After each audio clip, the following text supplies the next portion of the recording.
If you're still manually chatting with all of your AIs, then you are seriously missing out because Claude now can be a 24/7 AI agent for you, meaning that it can complete tasks literally while you're sleeping. That means Claude could be sending you and your team messages during the morning, monitoring tasks during the day, and then creating an executive report to give you by the night.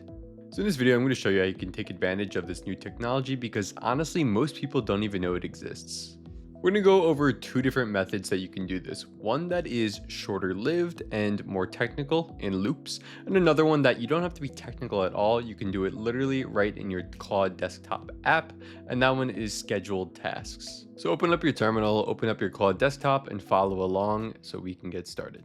So Claude Code comes packaged with this slash loop command that will basically run a task that you have decided on a certain interval.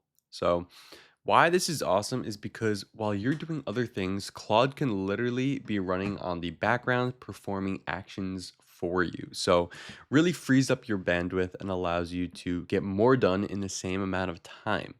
So, how it works is that the loop command runs on an interval. So this one says 5 minutes. The minimum is 1 minute, and it can run for a maximum of 3 days.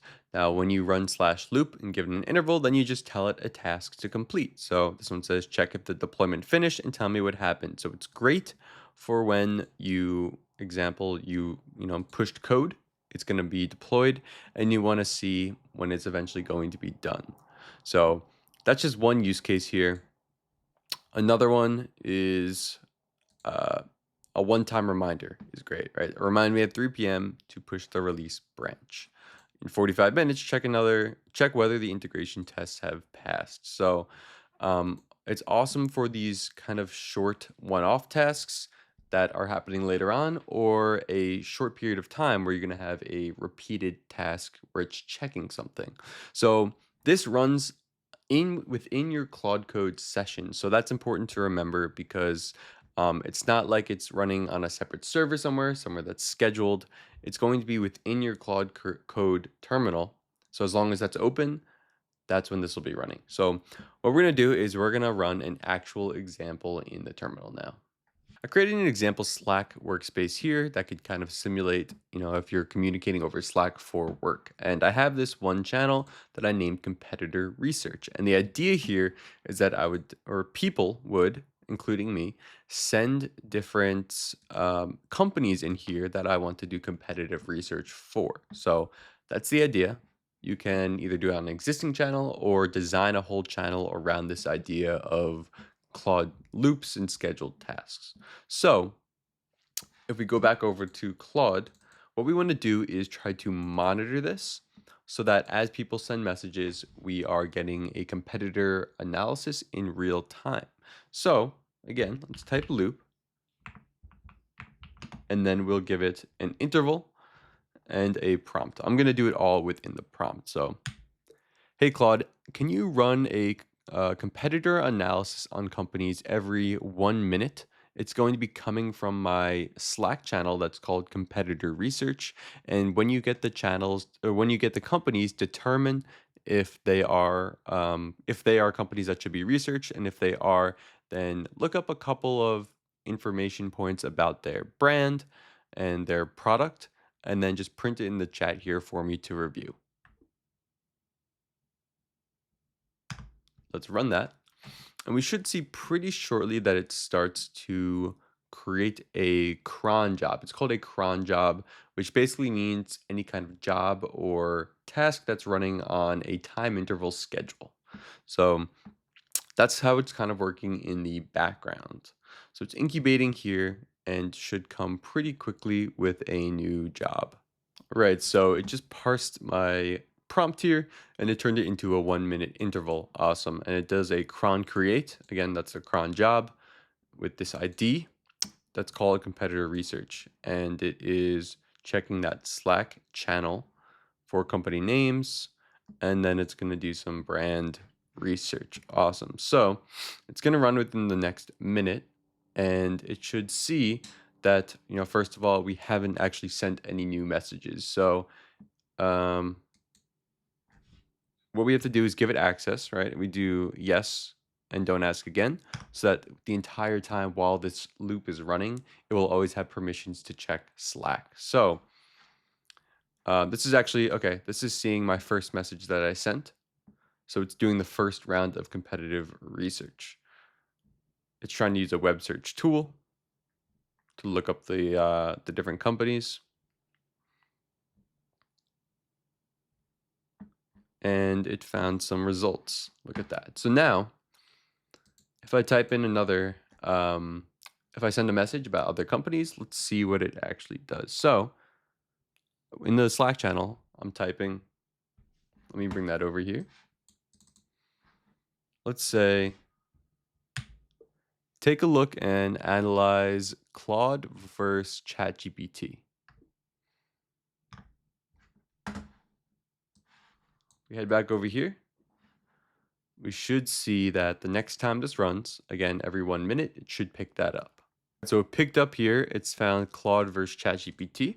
It's doing web searches both on Anthropic Claude and on OpenAI ChatGPT, both in relevant time periods in 2026.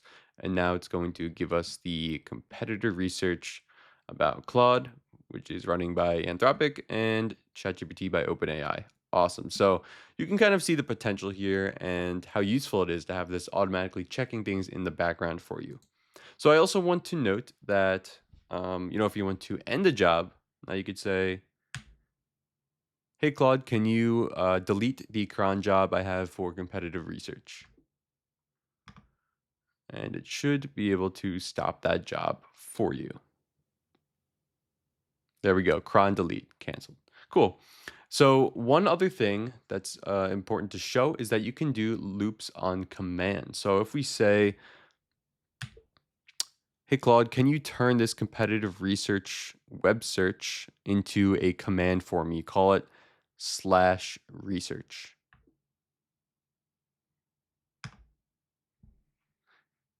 Awesome. So that'll run. And if we take a look, oh, okay, we will proceed. Yes.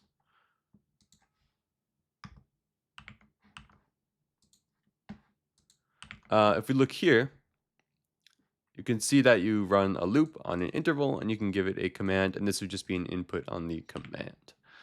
So what we're going to do is save that as a command, and then we'll show how to actually run that as a command. All right, so we just added /research.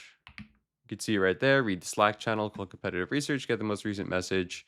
It's basically what it wrote right here. So if we wanted to run a command on a loop, all we do is /loop. We'd say 1 minute, do /research. Go like that. And same thing as before, it'll create a cron job of that task, running /research for the channel, and it's going to run every minute. So that's just another way that you can run the loops. In my opinion, scheduled tasks would take this to the next level. For one thing, you don't need to be technical to run them. This is in Claude Cowork here, and there's a side panel here called Scheduled, and you click on that, and you can just add new tasks right here. The other part is that these run longer term. So if we look at the frequency, we can see hourly, daily, weekdays, weekly. So you can have it run on long-term schedules as long as your computer is awake, and it will complete whatever tasks you want it to do. So you don't have to be technical, and it runs more consistently. Now, let's create one and see what it does. So I like this daily briefing idea. So we're going to do daily briefing. And I'm going to say, let's do my, okay, this says calendar and inbox. Let's just do my inbox. So the description, we're going to say, summarize my inbox from the last 24 hours. And the prompt, we're going to say, take a look at my Gmail, find the emails from the past 24 hours, and summarize it into a really short morning brief with the date on the top. It should be concise and only about 2 minutes long to read. And then for the sake of this video, I'm also going to say, make sure also to make them generic. And if there are any names of people in it, to don't include the names of the people. Awesome. And frequency, let's say this can run every day, right? Or maybe only on weekdays at 9 a.m. Sounds good. Actually, you know what? 8:30 so that I can get ahead of the day. More options, we could save it to a folder. Did I say summarize into a really short brief? Yeah, let's say save it to the folder that you're running in. So we'll select the folder, Claude. I'll do always allow. And let's give it the Sonnet model. All right, so we can go ahead and save that task, and there it is, daily briefing, summarize the inbox from the last 24 hours. So we can wait for this to run, right? Weekdays at 8:31, or we can go ahead and run it now. So that's what I'm gonna do for the sake of this video. So we'll go ahead and run it. It's running the task, and we could actually see the status of it here. So there's the scheduled tasks, and this is the daily briefing.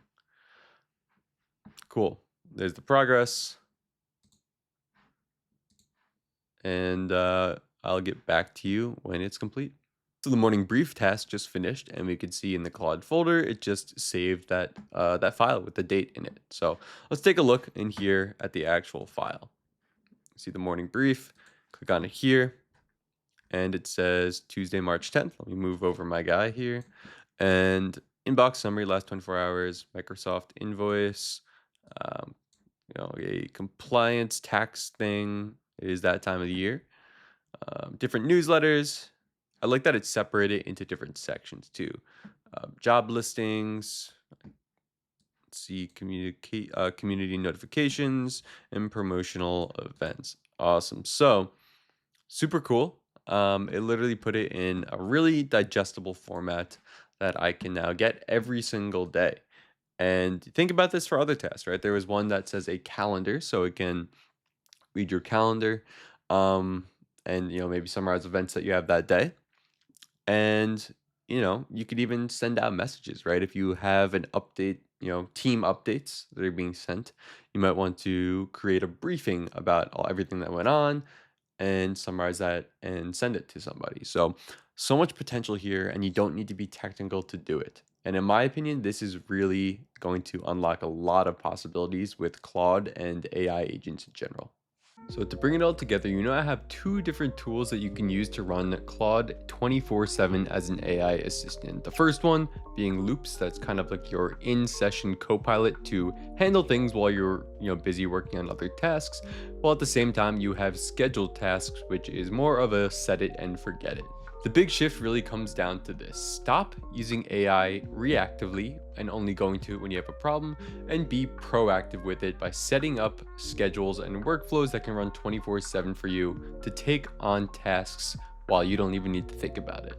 Now, if you're actually serious about implementing Claude and AI into your business, then you can go ahead and click the link in the description where we can have a one-on-one AI strategy call, where we'll go over the exact reasons and situations that will help you get the most out of AI for your situation. If we're good to work together, then that's great. If not, then you still walk away with a customized AI roadmap that you can put into action as soon as possible. Now that you can schedule tasks with Claude, you probably want to know how to get the most out of your abilities by using Skills 2.0, and plugins. So if you want to learn more about that, I have a video that I will link right here.